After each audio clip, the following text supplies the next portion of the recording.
Hi there, Tony here. I hope you're well. Today we're going to talk about Chile. Santiago, Chile, in fact, which I found to be a fascinating city. One of the best in terms of day trips. The diversity of it was amazing, like absolutely jaw dropping stuff. So, today I'm going to talk about our experiences in Santiago, Chile, and what you can do if you want to get out of the city. Okay, the first one we did was the full day tour Valparaiso, which is a lovely little town on the coast. The first stop is a quick little bonus, which is to see a Moai head. You'll know those iconic monolithic human figures carved by the people of Easter Island. It's good to see one of these in real life. I can see one in the British Museum, I think, but that's a little bit controversial over origin, so we won't stop there. But it was nice to see one actually in Chile. You then head on to Valparaiso itself. Valparaiso is sort of divided into two sections, certainly when it comes to this tour. The first part is the harbour area, which we went, and luckily enough, it was on a fish market day, and it was great to sort of see the hustle and bustle of the traders and the fishermen. Plenty of sea lions there to keep you occupied for the wildlife. But this was really sort of down to earth, authentic, sort of spitted sawdust kind of place. And yeah, it was good to sort of see how these things work in other parts of the world. The town is quite hilly, so once you're done down by the harbour, they take you up further into the hills. This is where the art section really begins. It's kind of pretty much like a big open air art gallery, really. Lots of sort of paintings and murals all throughout there, lots on the walls. It's a fantastic place just to have a wander around and soak up a little bit of the atmosphere. Sure, some of it was a bit borderline graffiti and a little bit ugly, but it's still good to see people being creative. After a spot of lunch, you then head back towards Santiago. You have a nice little stop off at a vineyard, Veramonte, I think it was. Yeah, there we go, Veramonte. Lovely vineyard, beautiful weather, nice wine. I do like Chilean wine.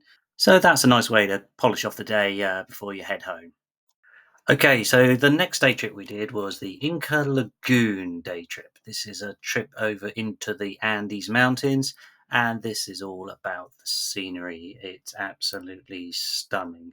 You have a first little stop off in a local village. I want to call it. I'm going to completely butcher the name, but it's a Cajon del Maipo. So that's a reasonable, pretty little village before heading into the Andes. And the drive up is some of the most beautiful scenery I think I've ever seen.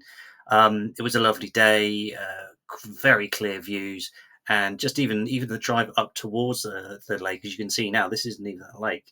This is just the prelude to the lake, which was one of the most impressive things I've ever seen. I think in terms of natural spectacle. This is definitely an option for you if you love your nature and your great outdoors. Make sure you take your camera because there's some great pictures to be had. The third day trip we did in Santiago was to Sewell, which is an old mining town up in the mountains. This tour is a nice little combination of history and scenic views. The town itself was founded by a US company, I think, called the Braden Copper Company. And this was, I think, at the time maybe under communism or something. But basically, this town was almost became a little sort of American enclave in the whole of sort of South America. You go in there, they've got all the sort of the theatres and cinemas, bowling alley, and that. So it was a great kind of contrast between the sort of two styles. And generally, as you can see from the pictures, it was quite a dramatic landscape, sort of very powerful, and it would have made a great movie set.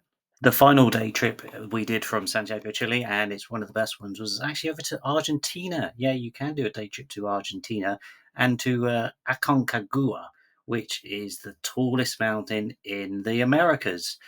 This is a fantastic journey. It's quite an adventure just going over the border for a start. Certainly on a day trip, it kind of feels a little bit dodgy, if I'm honest. But we managed to get through relatively unscathed, although someone had a bit of fruit in their bag, which they shouldn't have had. Anyway, the one of the great things is going up this very windy road. On the way back, you get to see it to take you out of the van, excuse me, and you get to take some pictures, and it's breathtaking. I just love the vista of this. But the mountain itself, we were hugely lucky to go on a crystal clear day, and it was just amazing. The reflection of the mountain in the pool. There was we saw some great birds. I think some condors there.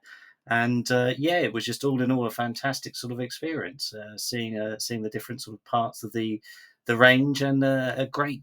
Actually, tip is they do stop for a lunch on the way back at an Argentinian restaurant. Make sure you eat the steak and make sure you drink the whole bottle of Malbec because it's gorgeous. Okay, so that was my experiences in Santiago, Chile. There's four different things for you to do there. All of them fantastic, and it's definitely a good place to go and enjoy yourselves.